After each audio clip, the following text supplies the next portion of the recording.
नमस्कार दोस्तों, मैं पुष्पराज आप सभी का स्वागत करते हैं पुष्प जंक्शन में, जहां जुड़ती है हर कहानी खेती, जिंदगी और जमीन के साथ। तो आइए एक नए वास्तु दोष का निवारण कैसे किया जाता है और क्यों जिंदगी में जरूरी है, घर के लेके या क्या जरूरी है, उसके बारे में विशेष हम लोग अंदर चल के लेते हैं। तो आइए विशेष अंदर हम लोग बातचीत करते हैं। सर, सबसे पहले मेरे चैनल में आपका स्वागत है। बिल्कुल, बहुत धन्यवाद जी। आपने इस चीज को कैसे शुरू किया और क्यों जरूरी है वास्तु का निवारण? क्योंकि बहुत लोग का इस तरह का दिक्कत आती है, तो उसको कैसे करते हैं और क्यों जरूरी है, इसके बारे में थोड़ा सा सबसे पहले हम चाहेंगे यहाँ का प्रॉपर एड्रेस और अपना परिचय के साथ शुरू कीजिए। नमस्कार, प्रणाम। मैं architect Sushant Ranjan Sai, by occupation एक आर्किटेक्ट हूँ और वास्तु के क्षेत्रों में मैंने पीजी कर रखा है 16 दिशाओं 81 पदों से जी। और मैं लोगों की चीज़ों को समाधान करता हूँ। स्पेशली वास्तु की नीड इसलिए है कि हम अपने ग्रोथ एंड डेवलपमेंट सारे फैक्टर से, psychologically, sociologically, health related wise, students के कैरियर संबंधी चीज़ें, स्वास्थ्य संबंधी चीज़ें, हमारे ग्रैंड पेरेंट्स की बात की जाए तो इन सभी चीज़ों का एक्चुअली वास्तु सबसे पहले है क्या? वास्तु हमारे पांचों एलिमेंट्स जो हैं, हमारे जल, वायु, अग्नि, आकाश और ये सब पांचों जो हमारे एलिमेंट्स हैं, इसका समागम है और इसी को एकत्रित करके और बैलेंस्ड वे में रखना ही हमारी प्रॉपर वास्तु है। और इसका यूटिलाइजेशन हम लोग अपने रहने एकोमोडेशन संबंधी चीज़ें हैं, जिसमें हम रहने युक्त स्थान होती है, उसके लिए करते होते हैं। तो इसकी सबसे बड़ी आजकल जो परेशानी चीज़ें आ रही हैं, हम अपार्टमेंट्स ले रहे हैं, हम कारपेट एरिया को देख रहे हैं, हम घर बनवा रहे हैं, हम दिशाओं के रोल को समझ नहीं रहे हैं। तो दिशाओं का रोल, डायरेक्शंस का रोल बहुत उसका महत्व है। तो और हमें अपने जीवन में वो करना चाहिए। दिशाओं का क्या रोल आता है? दिशाओं का रोल है, जैसे कि अभी तक हम लोग समझते हैं प्लॉट्स खरीदते हैं, बिल्डिंग्स खरीदते हैं, घर बनवाते हैं, हम लोग सिर्फ पूरा पश्चिम उत्तर दक्षिण सिर्फ देखते होते हैं। हमें ईशान, अग्नि, वायव्य और नैऋत्य कोण को भी देखना चाहिए। हमें ईशान कोण और पूर्व मध्य की भी चीज़ों को देखना चाहिए। अगर हम इसमें टॉयलेट्स की बातें करें, जो हमें टॉयलेट्स लोग कहते होते हैं, मैक्सिमम 80% घरों में आप देखते होंगे कि टॉयलेट्स हमारे दक्षिण पश्चिम नैऋत्य कोण में होते हैं, लेकिन ऐसा नहीं होता है। हम भूमि पूजन करवाते हैं, पंडित जी से सारे चीज़ों को करते हैं, लेकिन उसके लिए स्पेसिफिक जगह बनाई गई, निगेटिव जोन। अब निगेटिव जोन कहाँ लाई करता है, इन लोगों को नहीं जानकारी है। तो निगेटिव जोन हमारे नैऋत्य कोण और हमारे दक्षिण मध्य की जगह है, वायव्य कोण और पश्चिम मध्य की जगह, ठीक। इन जगह को हम निगेटिव जोन कहते हैं और हमें टॉयलेट्स को, सेप्टिक टैंक्स वगैरह को यहीं प्लेस करने चाहिए। और हमारे एलिमेंट्स सिर्फ हमारे वास्तुज में सिर्फ अग्नि कोण का किचन से संबंध या ईशान कोण का पूजा रूम से संबंध नहीं है प्रवेश का। वास्तु में बहुत सारे एलिमेंट्स है, बहुत सारे फैक्टर्स, मोर देन 80+ फैक्टर्स जिसको हमें इम्प्लीमेंट करना होता है। चाहे कितना भी बड़ा या छोटा हमारा प्लॉट हो सकता है 8 धुर का प्लॉट हो, 8 कट्ठे का हो, 8 बीघे का हो, रूरल कंटेक्स्ट में हो, अर्बन कंटेक्स्ट में घर बना रहे हो, हम कहीं अपार्टमेंट्स बाई कर रहे हों, ये सब चीज़ें फॉर कंट्रैक्टर्स एंड बिल्डर्स के लिए हमें थोड़ी सी चीज़ें हम कहना चाहेंगे। इसमें जब हम फ्लैट्स का डिजाइन करते हो तो क्या करते हैं, वर्टिकल सर्कुलेशन हम अपने सीढ़ी और लिफ्ट का लेके और हम फ्लैट्स को ऑर्गेनाइज कर देते हैं block A, B, C and D. तो ये block A, B and C, D से करने से काम नहीं होता है, हमें एक एक एलिमेंट पे वर्कआउट करना होता है, तब वो फ्रूटफुल होते हैं। मैंने ऐसे बहुत सारे केसेस देखे, इनफैक्ट द्वारका सेक्टर 1 में, जहाँ एक फ्लैट के वर्टिकल सर्कुलेशन में सारे लोग विडो हो गए, सारे महिलाएं विडो हो गई। तो इन चीज़ों को जब हमने एनालिटिकल स्टडी किया, और यह कोई नया टॉपिक नहीं है, यह बहुत पुराना है। पौराणिक तरीके से देखेंगे, हमारे गांव में कुआं रहता होता है, सारी चीज़ें रहती होती है, वो हमेशा ईशान कोण में होता है, जामुन की लकड़ी से हम उसका बेस बनाते होते थे। तो बीच के लोग इन चीज़ों को वो कर गए, भूल गए। हाँ, एग्जैक्टली। तो इन चीज़ों को हमें मिटा दिए गए। लेकिन अब जैसे जैसे रील्स बढ़ा, इंस्टाग्राम की चीज़ें आई, सब कुछ एस्ट्रो वास्तु की चीज़ें आ गई, एस्ट्रोलॉजी एंड वास्तु का कॉमन जब चीज़ें आ गया, तो फिर एक लोगों में जनरेट हुआ और लोग फेस कर रहे हैं, खासकर हम लोग। मतलब इसमें एस्ट्रोलॉजी और वास्तु दोनों को एक दूसरे का मिश्रण, एस्ट्रो एंड वास्तु, अगर किसी को ग्रोथ एंड डेवलपमेंट चाहिए तो एस्ट्रो एंड वास्तु दोनों का कॉम्बो करना पड़ेगा प्रॉपर। लेकिन हमारे जब उपयुक्त स्थान, हमें जिस जगह पे आप नोटिस कर रहे होंगे कि मुखर्जी नगर है, या हमारा एक महेंद्रो बेल्ट है, जहाँ पे स्टडी ओरिएंटेड बच्चे स्पेशली रहते होते हैं। तो जो हमारा सपोज कीजिए कि हम मुखर्जी नगर में अगर 10 बाई 12 फीट का हम अगर रूम लेते होते हैं, तो उस 10-12 फीट में क्या जाने वाले सारे लोग IAS बन जाते हैं? ऐसा कभी नहीं, मेहनत सभी लोग करते हैं। तो उनके स्कोप्स, उनके डेवलपमेंट, उनके सारी चीज़ों के पीछे इनका भी बहुत बड़ा रोल है। तो मैं आर्किटेक्ट के साथ साथ वास्तु को भी इसीलिए समागम किया हूँ, क्योंकि डिजाइन तो करते होते हैं। ये सपोज कीजिए कि अगर हम एरिया को अगर एनालिसिस करें, 6x2 भी 12 होता है, 4x3 भी 12 होता है, 12x1 भी 12 होता है, और तीनों का अगर यूनिट हम मीटर रख दें, ओनली मीटर, तो हम किस चीज़ों को प्रेफर करें, तो ये हमें डिजाइन डिपेंड करती है कि हम किस तरीके से अलाइंड कर रहे हैं। और जब इसको वास्तु के साथ कॉम्बो कर देते हैं तो इसका फिर एक अलग प्रोडक्ट हमें ऑब्टेन होता है, जो कि एक बिल्कुल अलग तरीके से होता है। तो हमें जो ग्रैंड पेरेंट्स हैं उनके लिए उनकी लाइफ स्पैन बढ़ती है, बच्चों का क्या है, ग्रोथ एंड डेवलपमेंट करना, पढ़ना और खेलना, उन चीज़ों में। और जो बीच के जो हमारे मीडियोकर हमारे पेरेंट्स जो होते हैं, उनके लिए, इंटरमीडिएट वाले जो एज ग्रुप के बंदे हैं, उनके लिए हो जाता है कि उनकी अर्निंग कैसे अच्छी हो। तो इन सभी तरीके का समागम जो है वो चीज़ बहुत जरूरी है लाइफ में, इन चीज़ों का करना। और आर्किटेक्ट्स बहुत ऐसे हैं जो बहुत जगह ब्लंडर करते हैं। वो क्या करते हैं, एरिया को मिनिमाइज करने के लिए क्या करते हैं, सीढ़ी के नीचे टॉयलेट दे देते हैं, एरिया बचाने के लिए। एग्जैक्टली।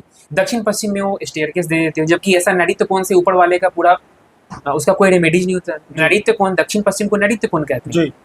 जब नैऋत्य कोण का जब प्रवेश करेंगे और हम ऊपर वाले सारे फ्लोर्स हमारे वैसे डेंजर की केस में चले आते हैं। कुछ ऐसी चीजें हैं, जैसे बहुत लोग ऐसे नहीं जानते होंगे कि उत्तर पूर्व का जो कोण, जिसको ईशान कोण कहते हैं, वहां हमें किचन को कभी प्लेस नहीं करना चाहिए।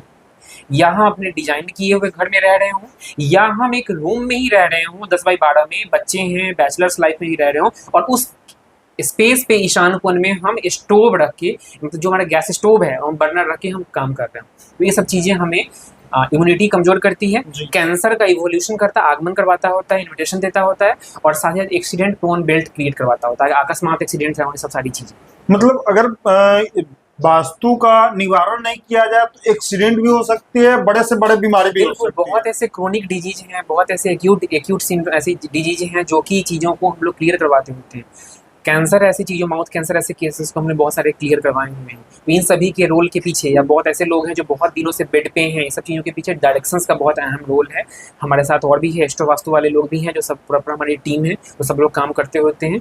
और मैं बेसिकली आपको आर्किटेक्चर के साथ साथ, डिजाइन डेवलपमेंट के साथ साथ, बिल्डिंग के 3D के साथ, बिल्डिंग के लुक के साथ, इंटीरियर डिजाइनिंग में, जैसे कि बहुत ऐसी चीज़ें देखते होंगे लोग, इतना 55 लाख 60 लाख रुपया करवा के हम कारपेट एरिया को देखते हुए इंटीरियर डिजाइनिंग करवाते हैं। लेकिन नहीं, हम इंटीरियर डिजाइन में मिरर कहाँ प्लेस कर रहे हैं, हम अगर बाथरूम की चीज़ें अगर हमें लेआउट कर रहे हैं तो उसमें कैसे प्लेसमेंट ऑफ थिंग्स कर रहे हैं, है ना, मानपूर्णा की जगह चीज़ों को कैसे हम इवोल्यूट कर रहे हैं, कैसे निकाल रहे हैं। लोग कंफ्यूज क्या होते हैं मैं बताता हूँ। लोग कंफ्यूज होते हैं स्पेशली कि हम कितने स्टेप सीढ़ी चढ़ गए।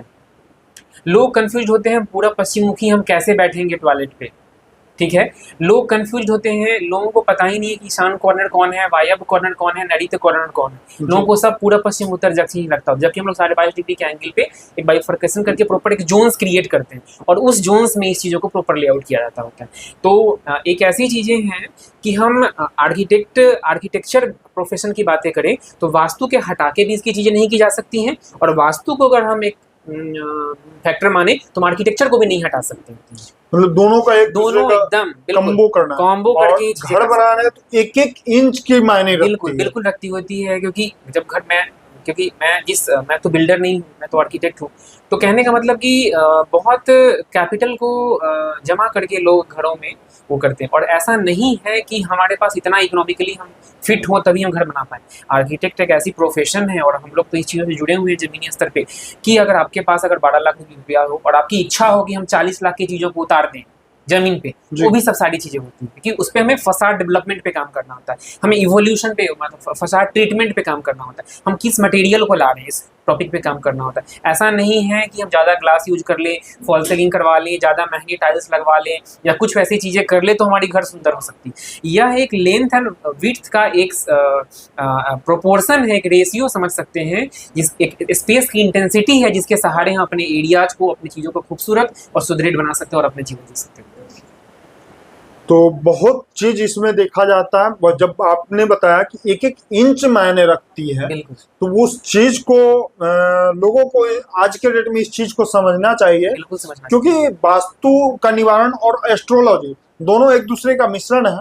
तो इस चीज को बारीकी से सभी लोग को, जो भी अगर आज के डेट में, क्योंकि बीमारी बहुत आगे की चीज होते जा रही है, कैंसर हो जा रहा है, रोज कुछ ना कुछ एक्सीडेंट देखने के लिए मिलता है, सारी चीजें, और ग्रोथ डेवलपमेंट पे भी बात किया जाए तो मतलब हर चीज पे आज की जरूरी है जो एस्ट्रो और वास्तु को दिखाना जरूरी है।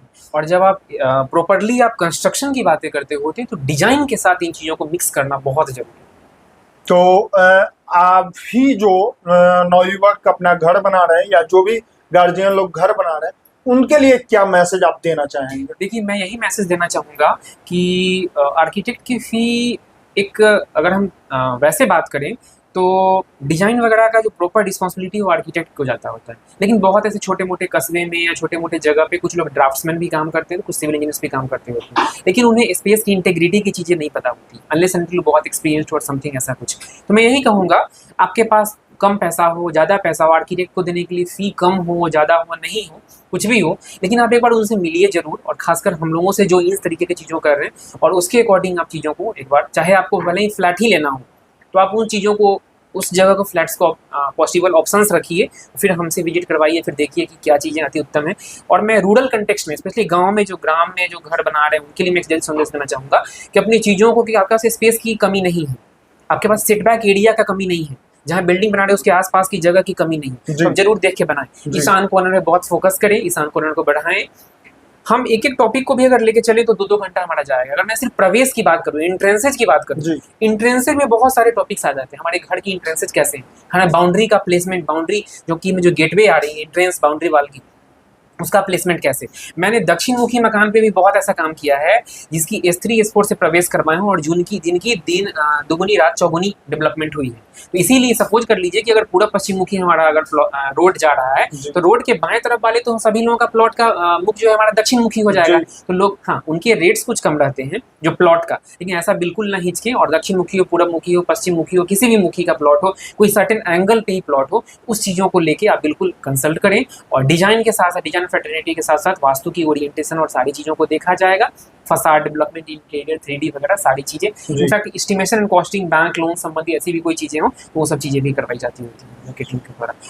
और कुछ अपने स्तर से बता सकते हैं कि इसमें और कैसे सुधार किया जाए, या फिर इसमें सुधार करने के लिए सबसे 3-4 टॉपिक्स मैं बिल्कुल क्लियर करना चाहूँगा कि दक्षिण पश्चिम जो सीढ़ी जो हम लोग आजकल देख रहे हैं, इस चीज़ों को अवॉइड किया जाए मैक्सिमम लोड। उसी के इर्द गिर्द में लोगों के बताने के बाद दक्षिण पश्चिम में लोग टॉयलेट रख रहे हैं, ठीक है। तो इस चीज़ों को, पूजा घर लोग समझ रहे हैं कि सिर्फ ईशान में होगा, लेकिन ऐसा नहीं होता है। पूजा घर के लिए और भी जगह होती है।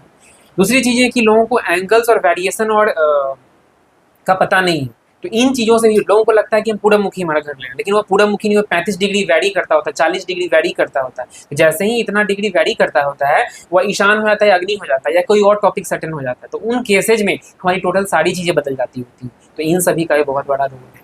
तो ओवरऑल मैं बातें करूँ तो दिशाओं का, एक पर्टिकुलर एंगल्स का, उन सभी चीज़ों के साथ साथ प्रवेश का, बाउंड्री के प्रवेश हो गए, हमारे घर के प्रवेश हो गए, 80% हमारे नॉर्मल ईच कंपोनेंट्स को रूम के फॉर्म में देखें, उसकी प्रवेश की चीजें हुई, तो ये सभी मैटर करता हो। क्योंकि हम लोग बात करें तो लंबा लंबा दिन भर इस पर बिल्कुल टॉपिक खत्म नहीं। अब मैं स्टेयर केस को अगर चुनता हूँ, स्टेयर केस क्या है? स्टेयर केस एक ऐसी चीजें हैं जो हैबिटेबल स्पेस नहीं है। स्टेयर केस में सोया नहीं जा सकता होता, सीढ़ी घर में सोया नहीं जा सकता होता, लेकिन वो ग्रोथ एंड डेवलपमेंट को रिप्रेजेंट करता होता है। तो क्या है, स्टेयर केस की चीजें हमें कभी भी नडित में प्लेस नहीं करना चाहिए। नडित दक्षिण पश्चिम को कहते हैं, और वहां से करने के बाद उसकी रिमेडीज, ट्रीटमेंट वगैरह बहुत मुश्किल हो जाती हैं।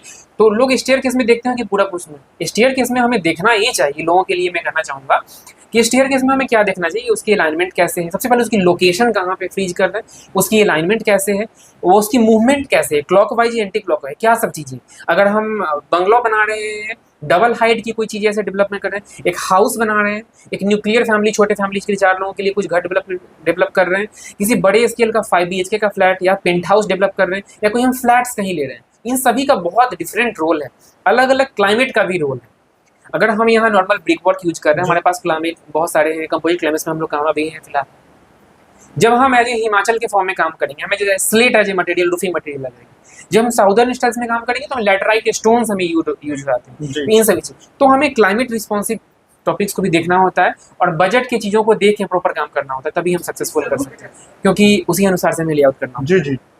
और लास्टली एक चीज जो आज के डेट में आपको क्या लगता है, नशा जो लोग कर रहे हैं वो भी ये वास्तु दोष का ही कारण है, या फिर उसका कुछ अलग रोल? नहीं, इनसे भी एक इसका, क्योंकि आज के डेट में नशा बहुत ज्यादा लोगों के बीच आया हो गया चीजें। इससे भी संबंधित इसका टॉपिक है कि आजकल के यूथ जो है डेविएट हो रहे हैं, और डेविएशन एंड ऑल के लिए चीज़ों के लिए भी ये सब चीज़ों का बहुत बड़ा रोल है कि कैसे आपकी चीज़ें। मैंने आपको 3 चीज़ें बताएं: बड़े लोगों के आयु के बढ़ना, मीडियोकर लोगों के, जो लोग धन वैभव संपदा से जुड़े हुए हैं, जिनका आर्थिक चीज़ों का इकोनॉमिकल डेवलपमेंट, और छोटे बच्चों के लिए, जो यूथ के लिए, उनके एक सही पथ एंड पाथ पथन पाथ होगा ताकि वो डेविएट ना हो। इन चीज़ों का भी बहुत बड़ा रोल प्ले करता होता है। दूसरी चीज़ कि जो लोग रेंट पे रहते हैं, ऐसा बहुत लोग कहते होते हैं कि हमारा पैतृक संबंध घर कहीं और है, मैं रेंट पे रहता हूँ या बैचलर्स करते हूँ, उनसे भी जुड़ा हुआ टॉपिक। आप जिस जगह पे रहते हैं उसकी अलाइनमेंट वो चीज़ कैसे हो रही है, इन चीज़ों का बहुत बड़ा रोल है। तो जैसा कि वास्तु दोष पे आप देखे, बाकी हम सर से कंटिन्यू इस तरह का टॉपिक लेके आप लोगों के बीच आते रहेंगे। तब तक के लिए बहुत बहुत धन्यवाद देंगे जो इस तरह का हमको टाइम दिए। तो धन्यवाद सर। ओके, ठीक, नमस्कार।